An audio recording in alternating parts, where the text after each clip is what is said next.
Hello दोस्तों, नियति PCS classes में आप लोगों का स्वागत है। मैं हूं कमलकांत और अभी हम बात करने जा रहे हैं बीपीएससी के संदर्भ में, और ख़ास करके अभी चर्चा करने वाले हैं कि गर्दनी बाग में जो आंदोलन हो रहा है उसका व्यापक असर सरकार पे पड़ रहा है। और निश्चित रूप से सरकार अब विवश हो जाएगी आप लोगों की बात मानने के लिए। मैं पूरे विश्वास के साथ कह रहा हूँ कि आंदोलन जो है आपका अभी पीक पॉइंट पे है, और सभी छात्र, जितने भी छात्र हैं, उनकी एक ही मांग होनी चाहिए कि री एग्जाम। अब यहाँ से किसी व्यक्ति पर पार्टिकुलर आपको टारगेट नहीं करना है, और उसका कोई मतलब भी नहीं है। जितनी भी बातें चल रही है, मैं उन बातों से बिल्कुल भी इनकार करता हूँ कि उस बातों में सच्चाई है। देखिए, कोई व्यक्ति अगर सेट टेस्ट करवाएगा 35 सेट 40 सेट, तो उसमें जो है परंपरागत रूप से कुछ क्वेश्चन टैली करने स्वाभाविक है। 23 साल बाद बिहार का कोई व्यक्ति ओलंपिक में गया था, तो उनका क्वेश्चन में वो क्वेश्चन है, तो ये कोई बड़ी बात नहीं है। तो करेंट के 5-6 क्वेश्चन और फिर परंपरागत क्वेश्चन जो हैं, जो यूपीएससी के ही क्वेश्चन डायरेक्टली उठाए गए हैं, और उन्होंने उस सेट में उस क्वेश्चन को दिया और वही क्वेश्चन आए हैं, तो इसके आधार पर मुझे नहीं लगता किसी संस्था की आलोचना की जानी चाहिए कि वहाँ बीपीएससी में उनका सेंधमारी है, ये है, वो है। ये सभी बातें जो है हमें बेबुनियाद लगती है। मैं स्पष्ट तौर पे आपको कह दूं कि आंदोलन आप लोगों का सफल होने वाला है। बहुत अच्छे ढंग से रमांशु सर ने इसे नेतृत्व किया, बहुत अच्छे ढंग से, उनका तजुर्बा अच्छा है। और सबसे बड़ी बात यह है कि आप जितने भी शिक्षक वहाँ पे हैं, जो उपस्थित हैं फिजिकली रूप से, सभी शिक्षकों का महत्वपूर्ण योगदान है। हालांकि मैं अपनी सीमाओं से बंधा हुआ हूँ। पूर्व में मैं आंदोलन में हमेशा जो है कि आपके बीच होता था, लेकिन जो जॉब का प्रोटोकॉल है उसके अनुसार मैं वहाँ फिजिकली रूप से प्रेजेंट नहीं हो सकता। तो इसलिए मैं जितने भी हमारे जो मार्गदर्शन प्राप्त करने वाले बच्चे हैं जो पटना में हैं, वो सभी आपको मंच के करीब हैं। बिल्कुल हम लोग जीतने वाले हैं। लेकिन मैं आपको अपना व्यक्तिगत अनुभव बताता हूँ। मुखर्जी नगर में जो आंदोलन हुआ या फिर पटना में पूर्व में जो आंदोलन हुए, उसमें एकता बहुत ज़रूरी है। अगर सरकार को अगर लगेगा कि आप में एकता का अभाव है, तो आंदोलन सफल नहीं हो पाएगा। इतनी स्थिति के बावजूद भी आपका आंदोलन सफल होने के लिए एक मजबूत शर्त है कि आप सभी को एक होना है। देखिए, मैं पहले से भी कह रहा हूँ कि ये बिहार के स्वाभिमान पर हमला है।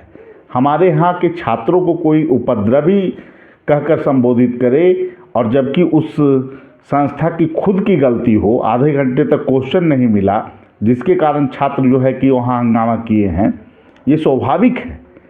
तो इसके लिए उन छात्रों को आप कैसे दंडित कर सकते हैं? बिल्कुल भी आप लोगों को एकता बनाए रखना है, टूटना नहीं है। री एग्जाम लेना होगा, यही नारा आप लोगों को देना है। और मुझे व्यापक सहयोग चाहिए उन संस्थानों से भी जिनकी लोकप्रियता काफ़ी अधिक है, सोशल मीडिया पर जिनकी लोकप्रियता काफ़ी अधिक है, और वैसे शिक्षक जिनकी पहचान राष्ट्रीय स्तर पे बनी हुई है, उन शिक्षकों का भी हमें सपोर्ट चाहिए। तभी आपके पास नेशनल मीडिया और अन्य कवरेज होंगे। इसलिए मैं कहूँगा कि किसी भी व्यक्ति जो आपका, देखिए, सभी व्यक्ति शिक्षकों के पास अपने स्टूडेंट हैं। आप किन्हीं की आलोचना करेंगे तो निश्चित रूप से किन्हीं छात्रों को बुरा लगेगा। इसलिए आंदोलन जो है उसका मुख्य उद्देश्य क्या है? बीपीएससी पीटी को रद्द कराना, और उसी मकसद के लिए सभी छात्र वहाँ पे बैठे हुए हैं। अगर मकसद वो नहीं सफल होगा तो फिर उस आंदोलन का प्रयोजन क्या रह जाएगा? इसीलिए मैं कह रहा हूँ कि जो आंदोलन हो रहा है उसमें जो आप लोगों का सबसे बड़ा आधार क्या है इससे सफल होने का? तो इसमें है कि सबसे बड़ी बात जो है कि परीक्षा में गड़बड़ी, यह बहुत बड़ा आधार है। बापू परिसर एक सेंटर नहीं, उसकी क्षमता जो है 22 से 24 सेंटर के बराबर है। ये बहुत बड़ा पॉइंट है। परीक्षा के दौरान प्रश्न पत्र बाहर आने से अन्य दूर दराज के सेंटर पर प्रभावित होने की आशंका है, क्योंकि मीडिया में लगातार यह चल रहा था कि पेपर बाहर निकल गए। तो स्वाभाविक है कि वहाँ पर जब ये न्यूज़ कुछ लोगों के पास गया होगा उन क्षेत्रों में, तो परीक्षा में ढील दी गई होगी, जिसका लाभ अन्य छात्रों ने उठाया होगा। इसलिए परीक्षा को रद्द किया जाना चाहिए। ये मजबूत पॉइंट है। केंद्राधीक्षक की रहस्यमयी ढंग से मौत, यह भी एक बड़ा पॉइंट है कि उनकी मौत कैसे हुई, यह भी एक जांच का मसला है। और निश्चित रूप से जो गड़बड़ी हुई है वो व्यापक है, इसलिए परीक्षा को रद्द किया जाए। 12,000 छात्रों का आप रिजल्ट कैसे देंगे? नॉर्मलाइजेशन नहीं तो किस विधि से? इसीलिए जब उपर्युक्त स्थिति को देखते हुए संपूर्ण पीटी परीक्षा को रद्द किया जाए, क्योंकि तभी सभी के लिए समानता हो पाएगा और पुनः परीक्षा लिया जाना ही एकमात्र विकल्प है जो कि संपूर्ण छात्रों के हित में होगा। ठीक है, तो ये बहुत बड़ी चीज़ है।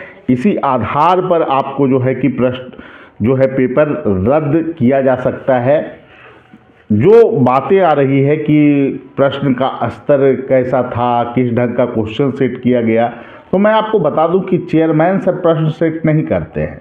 प्रश्न सेट करने के लिए शिक्षकों की टीम होती है और इस आधार पर आप जो है यूपीपीसीएस के जो क्वेश्चन हैं या फिर अन्य जगह एमपीपीसीएस में और ऑब्जेक्टिव टाइप के क्वेश्चन पूछ दिए जाते हैं, तो इस आधार पर अगर आप आलोचना करेंगे तो आपका आंदोलन कमजोर होगा।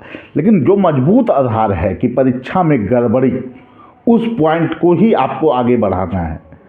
12,000 एक सेंटर माना जा रहा है, वो एक सेंटर नहीं है। वास्तविक अर्थों में वो 22 से 24,000 जो है कि 22 से 24 सेंटर के बराबर उसका स्ट्रेंथ है।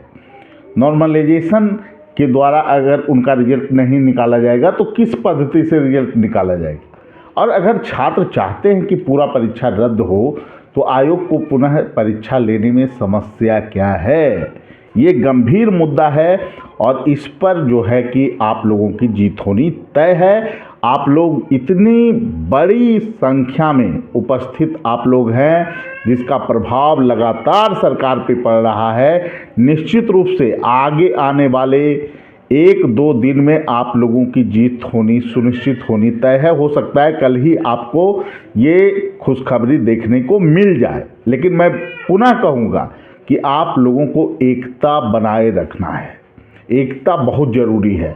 अगर सरकार को यह लग गया कि आपको तोड़ा जा सकता है, आपको खंडित किया जा सकता है, तो आंदोलन यहाँ से भी जो है कि यहाँ से भी बढ़ सकता है। इसीलिए जो नेतृत्व कर रहे हैं, जो शिष्टमंडल हैं उनको अब कदम कदम पर जो है कि ये देखना होगा कि क्या सही है क्या गलत है।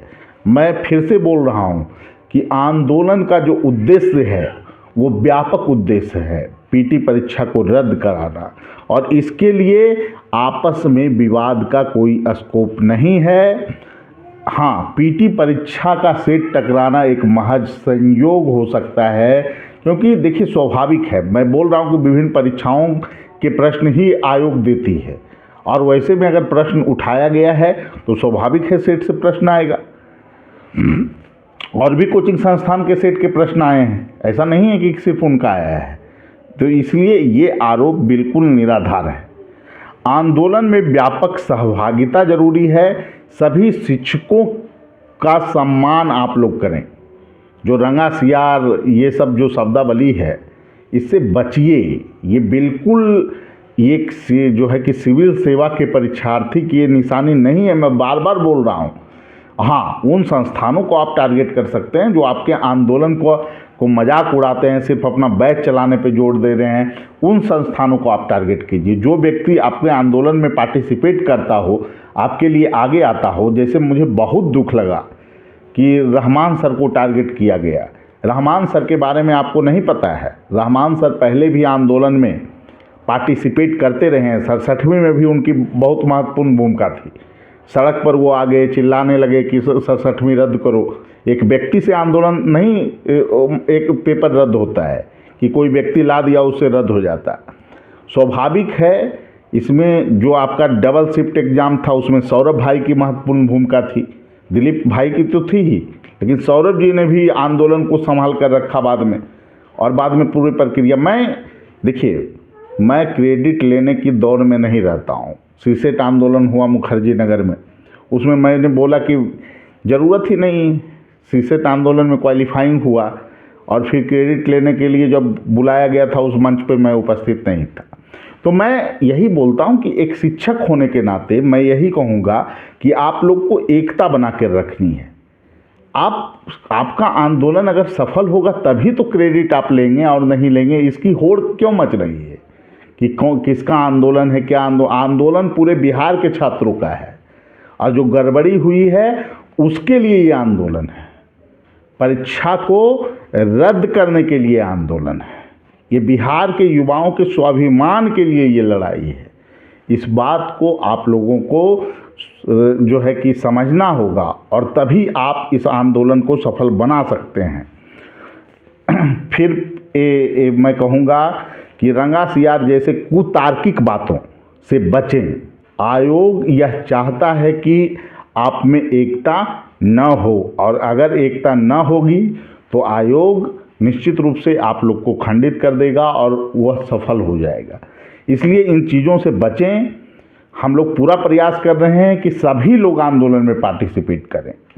निश्चित रूप से तभी आपका आंदोलन मजबूत होगा। आंदोलन की व्यापकता के लिए ये जरूरी है।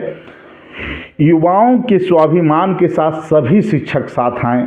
अपना ईगो को छोड़िए, पहले कौन क्या बोला उससे मतलब नहीं रखना है। ये बिहार के युवाओं की लड़ाई है, इसीलिए सबको साथ आना होगा।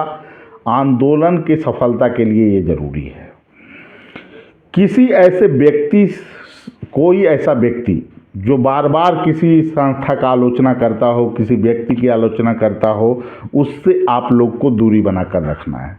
वैसी कोई सोशल मीडिया हो, उनको भी आप समझाने का प्रयास करें कि वो ऐसा वीडियो ना बनाएं, क्योंकि अभी का जो समय है ना, अभी 1-2 दिन अगर इस तरह की चीज़ें चली तो आंदोलन के लिए ये खतरनाक हो सकता है। निश्चित रूप से आप लोग जो अभी चीज़ें हुई है, जो आज घटनाक्रम बदला है, उसमें है कि मूल फोकस है कि आप लोगों का री एग्जाम। किसी व्यक्ति संस्था पर टारगेट करना हम लोगों का मकसद नहीं होना चाहिए। और किसी व्यक्ति के लिए अब देखिए, सबसे बड़ी बात यह है कि आयोग के द्वारा ही शिक्षकों की मीटिंग बुलाई गई थी। ये तो आयोग की गलती है ना। नॉर्मलाइजेशन पर क्या कौन बोला वो तो बाद का चीज़ है। आयोग ने ऐसा क्यों किया? और सबसे बड़ी बात यह है कि आयोग अपनी गलती को, अपनी खामियां को आप सभी को बांटने के लिए इस्तेमाल कर रहा है। आप लोग पर ही लाद दे रहा है। फिर जो है चेयरमैन सर बोले सभी शिक्षक का कहना था कि नॉर्मलाइजेशन हो, तो फिर आप लोग क्यों बांटने के लिए तैयार हैं? आयोग तो सभी शिक्षकों का भी आलोचना कर रहा है, सभी छात्रों को भी उपद्रवी कह रहा है। तो हमारी जो लड़ाई है अव्यवस्था के खिलाफ है। पारदर्शिता के साथ परीक्षा लिया जाए, पुनः नए ढंग से पीटी परीक्षा का आयोजन हो और सभी को समान ढंग से अवसर मिले, यही हम लोगों की मांग है। निश्चित रूप से हमें पूर्ण विश्वास है कि आप लोग आंदोलन को सफल करने के लिए आंदोलन की व्यापकता को समझने का प्रयास करेंगे, और हमें सभी शिक्षकों की मदद की आवश्यकता है, सभी शिक्षकों को साथ लेने की आवश्यकता है, सभी छात्रों को साथ लेने की आवश्यकता है। और जो हमारा मूल मकसद है, बीपीएससी 17वीं पीटी को रद्द करना होगा, उसे सफल बनाने की आवश्यकता है। ठीक है, सभी लोगों को धन्यवाद, और मुझे यकीन है कि हम लोग सफल होंगे, और निश्चित रूप से यह आंदोलन बिहार के युवाओं के भविष्य के लिए एक महत्वपूर्ण रोल निभाएगा। ठीक है, सभी लोगों को धन्यवाद। फिर अगले वीडियो में मिलेंगे। Thank you.